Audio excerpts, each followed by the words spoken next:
Vous regardez le 12-15 sur Africa 24. Bienvenue et voici les titres de l'actualité. Opération Conviction au Tchad pour les 10 candidats en lice pour la présidentielle du 6 mai 2024. La campagne électorale suit son cours dans le pays. Le candidat de la coalition Tchad Uni, le général Mahamat Idriss Déby, déroule sa vision et dresse le bilan de ses 3 ans à la tête de la transition dans ce journal. Opération croissance au Nigeria. Après un premier trimestre instable, le gouvernement veut relever la production pétrolière à 1,7 million de barils par jour pour stabiliser l'économie. Et place à l'action au Sénégal. Les membres du gouvernement du Premier ministre Ousmane Sonko prennent progressivement fonction. Focus sur les défis du ministère de la Famille et des Solidarités dans ce 12-15. Et ouvrant cette édition par la visite du président Cyril Ramaphosa à Kampala, le chef d'État sud-africain a rencontré son homologue ougandais Yoweri Museveni ce mardi pour discuter de la situation sécuritaire dans l'est de la République démocratique du Congo, frontalière de l'Ouganda. Pour le président Cyril Ramaphosa, cette visite officielle en Ouganda marque le début d'une tournée visant à renforcer les relations bilatérales entre l'Afrique du Sud et les pays d'Afrique de l'Est. Après Kampala, il est attendu au Soudan du Sud. Et dans l'actualité, ce mardi est le 3e jour de campagne pour les candidats à la présidentielle au Tchad. Depuis dimanche, les 10 candidats en lice déroulent leur programme politique pour glaner le maximum de voix en prélude à l'élection du 6 mai prochain. Parmi eux, le président de transition, le général Mahamat Idriss Déby, est le candidat de la coalition Tchad Uni. Le fils du feu président Idriss Déby a officiellement lancé sa campagne au cours de meetings très courus en N'Djamena, occasion de dresser le bilan de ses 3 ans à la tête de la transition et surtout de formuler ses ambitions pour le Tchad. Un reportage de Mahamad Ramadan commenté par Cheikh Omar Kamara. Le candidat de la coalition Tchad Uni, Mahamat Idriss Déby, a lancé officiellement sa campagne dimanche 14 avril 2024 à la place de la nation de N'Djamena. Une occasion pour le candidat de dérouler son programme politique concis autour de 12 points essentiels qui vont de la réforme de l'appareil sécuritaire à la solidarité sociale et au développement des infrastructures de base. Pour lui, les 3 ans de transition politique lui ont permis de cerner les besoins essentiels des Tchadiens et demande un mandat de 5 ans pour apporter des réponses. Nous allons promouvoir un État solidaire pour tous. Nous allons créer un fonds de solidarité nationale pour soutenir les couches vulnérables. Faire de la solidarité intercommunautaire la base de la solidarité nationale, assurer la gratuité des accouchements et les premiers soins, valoriser les indices des pensions. Le candidat Mahamat Idriss Déby a annoncé un plan Marshall de 3 000 milliards de francs CFA sur 5 ans pour relancer l'économie, notamment la promotion du secteur privé, l'industrialisation et la modernisation des secteurs clés et la construction de 7 000 km de routes pour désenclaver et connecter le Tchad aux pays voisins. Il promet également de mettre la jeunesse et la femme au cœur de sa politique de revalorisation des ressources humaines. Raffermir la promotion de la femme et de la famille dans la société. Nous avons déjà commencé depuis le temps du feu Marshall, paix à son âme. Et nous avons continué pendant la transition. Pour la première fois dans l'histoire de notre pays, 2 femmes généraux dans notre pays. Il y a une femme pour la première fois qui préside une de nos grandes nations de la République. Donc, la femme sera au centre de mon quinquennat. Le candidat de la coalition Tchad Uni a aussi promis de créer un fonds de solidarité nationale au profit des ménages vulnérables. Pour rappel, Le meeting s'est tenu en présence des leaders et des militants de 200 partis politiques alliés qui sont venus écouter les mots d'ordre de leurs candidats.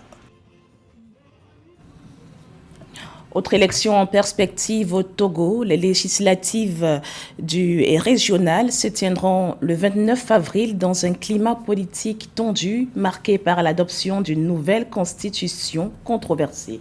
Le texte de loi qui prévoit le passage d'un régime présidentiel à un régime parlementaire accroît le pouvoir des élus locaux dans le choix du président de la République. C'est donc un double scrutin aux enjeux décisifs, comme nous l'explique Cheikh Omar Kamara.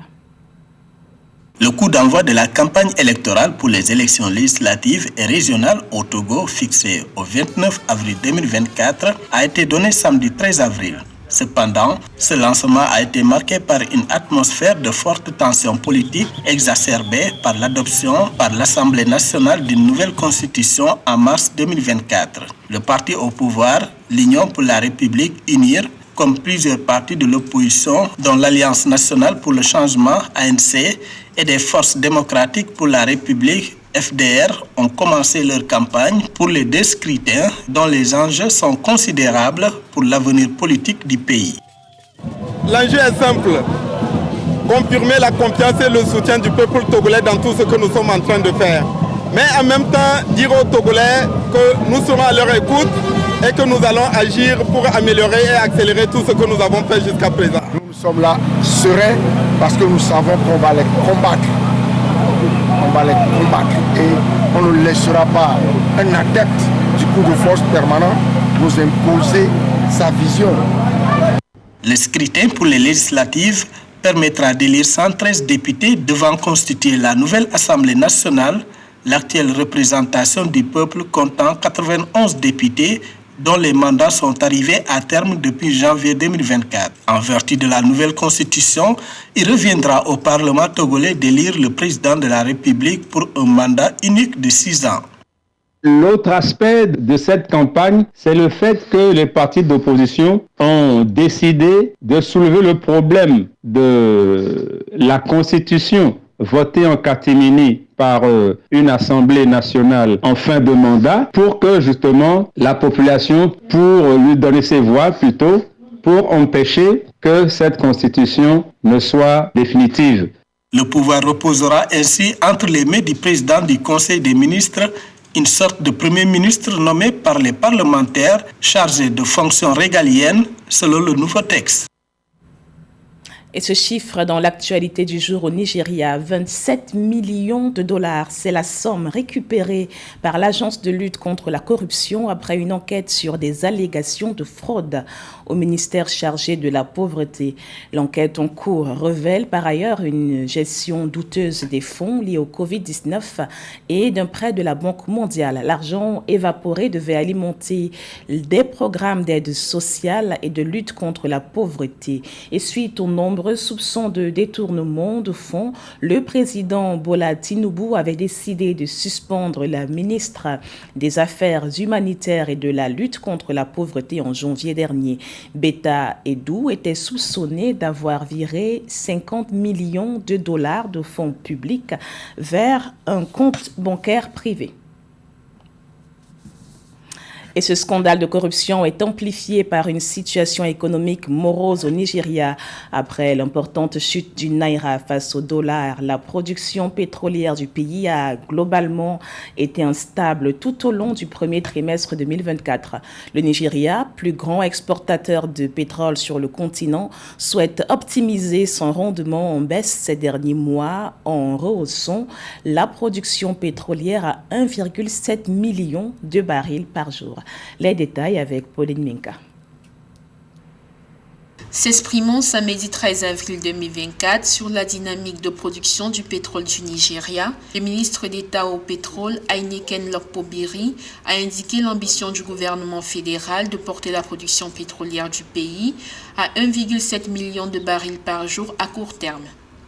L'état sort du premier trimestre 2024 où l'évolution de la production de brut a été globalement instable, avec en moyenne 1,64 million barils par jour en janvier 2024, 1,32 million barils par jour en février et à 1,23 million en mars 2024. Alors que la production de brut du plus grand pays pétrolier d'Afrique a continuellement baissé en raison notamment des problèmes liés à l'éoduc Transniger, le ministre Lokpo-Biri compte sur un inversement de la situation.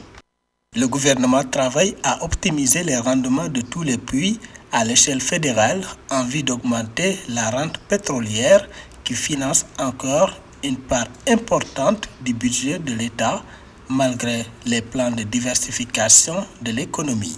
Il faut souligner qu'en décembre 2023, l'OPEP a réduit le quota de production du Nigeria qui est passé d'environ 1,8 million barils par jour à 1,5 million. L'incapacité du pays à atteindre ce quota de production affecte ses revenus pétroliers alors que les prix du brut frôlent les $90 le baril pour le budget fixé sur la base d'un prix du baril à $77.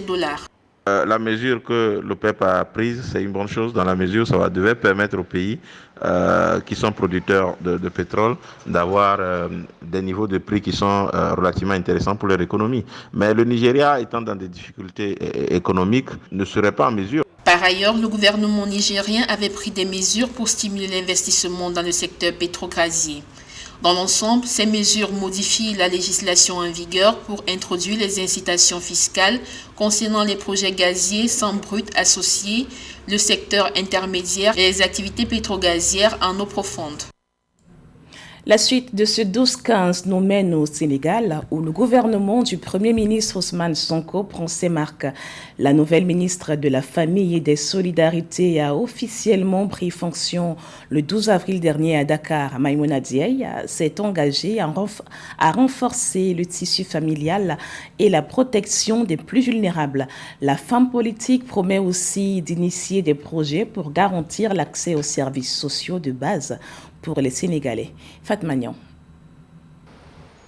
Au Sénégal, la nouvelle ministre de la Famille et des Solidarités, Maïmouna Diaye, articule sa mission autour de l'élaboration et de la mise en œuvre d'une politique familiale ambitieuse, avec une perspective résolument axée sur la promotion et la protection de la femme et de l'enfant. Elle s'engage à travailler sans faille pour la concrétisation de la vision du nouveau gouvernement. Afin de participer à la concrétisation de cette vision, des défis majeurs sont à relever par la nouvelle équipe gouvernementale. Il s'agira notamment de l'élaboration et de la mise en œuvre d'une vraie politique familiale, centrée sur la protection et la promotion de la femme et de l'enfant à travers un cadre légal et réglementaire conforme aux aspirations du peuple sénégalais, mais respectueux de nos engagements internationaux. Au cœur des préoccupations de sa gouvernance se trouve la nécessité impérieuse de mettre en place des mécanismes de financement innovants et adaptés afin de faire face aux défis croissants en matière de santé et de protection sociale.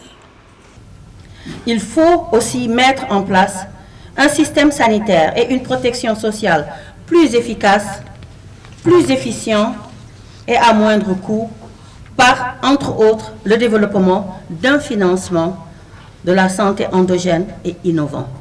Les missions principales du ministère de la Famille et des Solidarités sont axées sur le renforcement du tissu familial, la protection et l'assistance des couches vulnérables, à savoir les femmes, les enfants et les handicapés, ainsi que la réduction des inégalités en matière d'accès aux services sociaux de base. C'est le plus important marché des arts en Afrique. Le Massa déploie ses comptoirs à Abidjan jusqu'au 20 avril prochain. La 13e édition s'est ouverte le 13 avril avec une 60aine d'exposants et d'artistes pluriels. Musique, théâtre, contes, humour et cirque, entre autres, rythment les articulations de cet important rendez-vous culturel. Esther Conan. En Côte d'Ivoire, le marché des arts du spectacle africain d'Abidjan, qui a ouvert ses portes le 13 avril 2024, compte 63 exposants et une panoplie d'œuvres culturelles. L'activité pourvoyeuse d'opportunités est pour ces exposants une aubaine pour accroître leur chiffre d'affaires.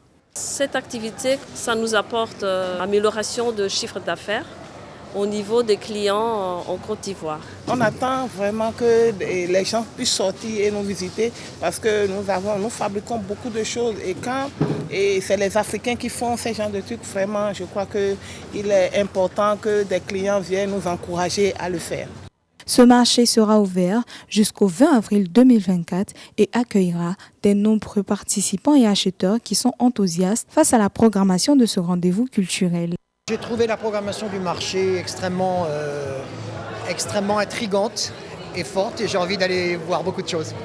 Le Massa est un marché international de grande envergure, un marché culturel à portée internationale qui regroupe 13 pays en plus du marché, des spectacles et des ballets avec la participation d'une trentaine d'artistes seront offerts aux participants tout au long de l'événement.